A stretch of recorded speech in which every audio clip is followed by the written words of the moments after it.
Assalamualaikum warahmatullahi wabarakatuh. Nama saya Amelia Anissa dengan NIM 233141021. Saya dari kelas PGMI 3A. Di sini saya akan mempresentasikan tentang kelompok sosial, kategori sosial, dan status sosial ya. Dengan pokok-pokok pembahasan yang pertama itu ada kelompok sosial, kategori sosial, dan status sosial. Langsung saja yang pertama, pengertian kelompok sosial. Kelompok sosial ini tuh merupakan orang-orang yang memiliki hubungan dan saling berinteraksi satu sama lain, memiliki harapan dan tujuan yang sama, serta mempunyai kesadaran sendiri sebagai anggota kelompok yang diakui oleh pihak luar. Sedangkan pengertian menurut para ahli, yaitu yang menurut Paul B. Horton dan Chester L. Hunt, istilah kelompok sosial ini diartikan sebagai kumpulan manusia yang memiliki kesadaran akan keanggotaannya dan saling berinteraksi. Kemudian menurut Joseph Roach dan Roland S. Warren, kelompok sosial ini adalah suatu kelompok yang meliputi dua atau lebih manusia. Di antara mereka terdapat beberapa pola interaksi yang dapat dipahami secara keseluruhan.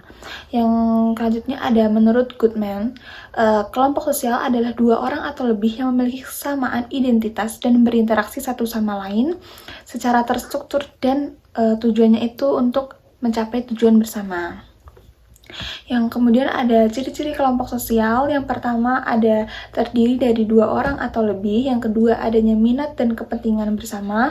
Yang ketiga terdapat komunikasi dan interaksi. Yang keempat adanya motif yang sama dari anggota untuk membentuk kelompok. Yang kelima adanya kecakapan yang berbeda-beda dari anggota kelompok. Dan yang keenam mempunyai struktur yang tegas. Nah, ada syarat kelompok sosial ya. Ini tuh menurut Sujono Sukanto dalam bukunya Sosiologi. Yaitu yang pertama, setiap anggota harus sadar bahwa dia merupakan bagian dari kelompok yang bersangkutan. Yang kedua, adanya hubungan timbal balik antara anggota yang satu dengan anggota yang lain. Yang ketiga, ada faktor yang dimiliki bersama sehingga hubungan mereka bertambah erat. Yang keempat, berstruktur, berkaidah, dan punya pola perilaku. Dan yang kelima, bersistem dan berproses. Kemudian, faktor-faktor terbentuknya kelompok sosial itu ada kepentingan yang sama, darah dan keturunan yang sama, daerah atau wilayah yang sama, kedekatan, dan kesamaan ya. Kemudian ada faktor-faktor yang menyebabkan tidak stabilnya suatu kelompok sosial. Jadi ada beberapa faktor yang menyebabkan kelompok sosial ini tuh tidak stabil. Jadi yang pertama adanya konflik antara anggota dan kelompok. Yang kedua tidak adanya koordinasi yang baik dari pemimpin kelompok. Yang ketiga adanya kepentingan yang tidak seimbang, adanya rebutan kekuasaan dari anggota kelompok, dan yang kelima yang terakhir ada perbedaan pahamnya tentang tujuan.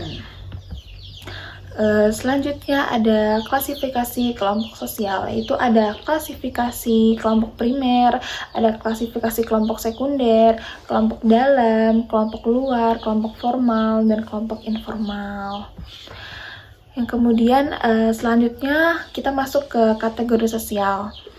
Pengertian kategori sosial sendiri itu adalah pengelompokan anggota-anggota masyarakat, baik yang terbentuk dengan sendirinya secara alamiah maupun yang sengaja dibentuk oleh aturan-aturan tertentu dalam kehidupan bermasyarakat dan bernegara. Kategori sosial ini adalah satu kesatuan manusia yang terwujudkan karena adanya ciri atau suatu kompleks ciri-ciri objektif yang dapat dikenakan pada manusia-manusia tersebut. Di sini ada macam-macam kategori sosial ya.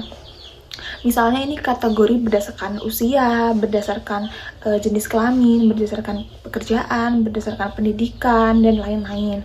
Soalnya ada ciri-ciri kategori sosial, ada kesamaan karakteristik, tidak ada interaksi langsung, tidak ada solidaritas atau ikatan yang kuat, berdasarkan faktor yang objektif, adanya kesadaran kolektif, dan kesadaran kolektif. Selanjutnya ada status sosial.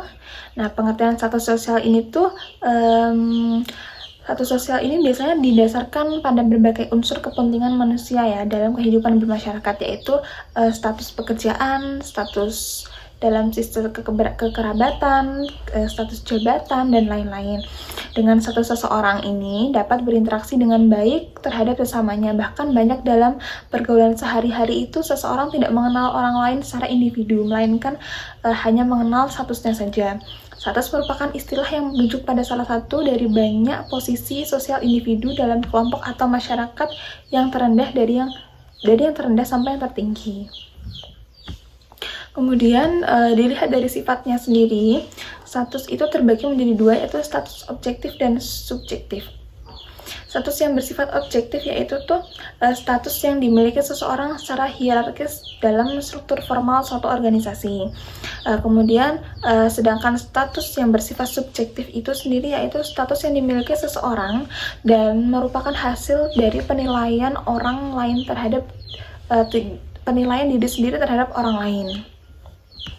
Kemudian ada jenis-jenis status sosial. Yang pertama yaitu status yang terberikan, yang kedua status yang dicapai, yang ketiga ada status yang ditetapkan. Demikian yang dapat saya sampaikan. Mohon maaf jika banyak salahnya. Terima kasih. Wassalamualaikum warahmatullahi wabarakatuh.